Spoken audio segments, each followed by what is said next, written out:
Hi friends, வரன் தேடும் உறவுகள் அனைவருக்கும் வணக்கம். நம்மளோட சேனலில் வழங்கக்கூடியதுன்னு பார்த்திங்கன்னா முற்றிலும் இலவசமான வரன் பதிவுங்க.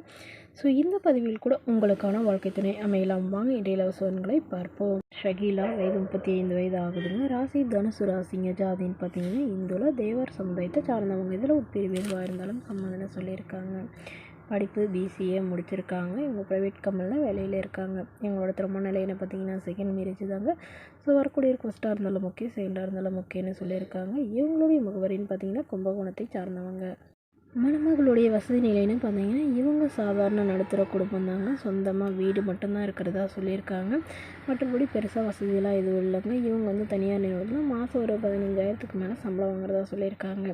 உடன் பிறந்தவங்க ஒரு தம்பி மட்டும்தாங்க. இவங்களுடைய தம்பி ஐஏஎஸ்க்கு படிச்சுட்டு இருக்கிறதா சொல்லியிருக்காங்க. ஸோ இவங்களுக்கு சின்ன வயசுலேயே, அதாவது 18 வயசுலேயே லவ் பண்ணி திருமணம் பண்ணிக்கிட்டதாகவும் அதுக்கப்புறமா தான் இவங்க டிகிரியை கம்ப்ளீட் பண்ணதாகவும் சொல்லியிருக்காங்க. பட் இவங்களுடைய கணவர் வீட்டில் ஏற்பட்ட கருத்து வேறுபாடுனால பிரிஞ்சவங்க அதுக்கப்புறம் டிவோர்ஸே பண்ணிட்டு தான் சொல்லியிருக்காங்க. ஏன்னா இவங்களுடைய கணவர் வேறொரு பெண்ணோட அஃபேர்ன்ட்டு அவங்களே திருமணம் பண்ணிக்கிட்டு தான் சொல்லியிருக்காங்க. ஸோ இவங்களுக்கு குழந்தைங்களாம் எதுவும் இல்லைங்க. அதனால ரொம்ப வருடத்திற்கு பிறகு இவங்க ஃபேமிலியில் இருக்கிறவங்க இவங்களுக்கு மறுமணம் பண்ணுறதா முடிவு பண்ணியிருக்காங்க. ஸோ ஜாதி வசதியெல்லாம் முக்கியம் இல்லைங்க. மணமகன் ஒரு டிகிரி முடித்த நல்லா ஏதாவது நிரந்தரமான வேலையில் இருந்தால் ஓகேன்னு சொல்லியிருக்காங்க. வாடகை வீடாக இருந்தாலும் சமாதானம் சொல்லியிருக்காங்க.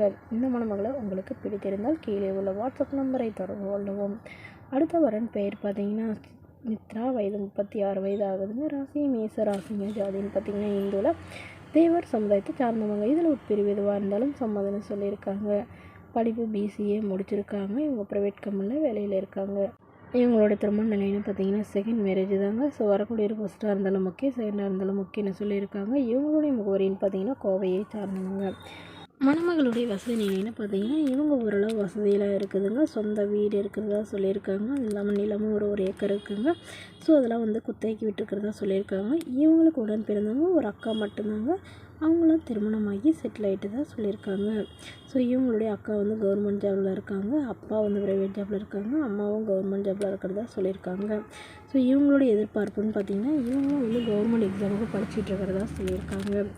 இவங்களுக்கு திருமணமாகி 2 வருடங்கள்லேயே கருத்து வேறுபாடுனால பிரிஞ்சிட்டதாகவும், ஸோ இதனால் இப்போ ரொம்ப வருடத்துக்கு அப்புறம் டிவோர்ஸ் வாங்கிட்டதாகவும் சொல்லியிருக்காங்க.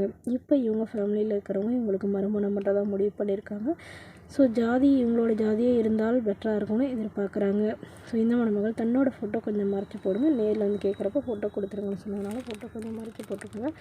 மணமகன் ஏதாவது ஒரு டிகிரி முடிச்சிருக்கணும். ஏதாவது ஒரு நல்ல நிரந்தரமான வேலையில் இருக்கணும். அல்லது ஏதாவது பிஸ்னஸ் சின்னதாக பண்ணிகிட்டு இருந்தாலும் ஓகேன்னு சொல்லியிருக்காங்க. அதுக்கும் நாங்கள் சப்போர்ட் பண்ணி தரோன்னு சொல்லியிருக்காங்க. இந்த மணமகளை உங்களுக்கு பிடித்திருந்தால் கீழே உள்ள வாட்ஸ்அப் நம்பரை தொடர்பு கொள்ளவும். தேங்க்யூ.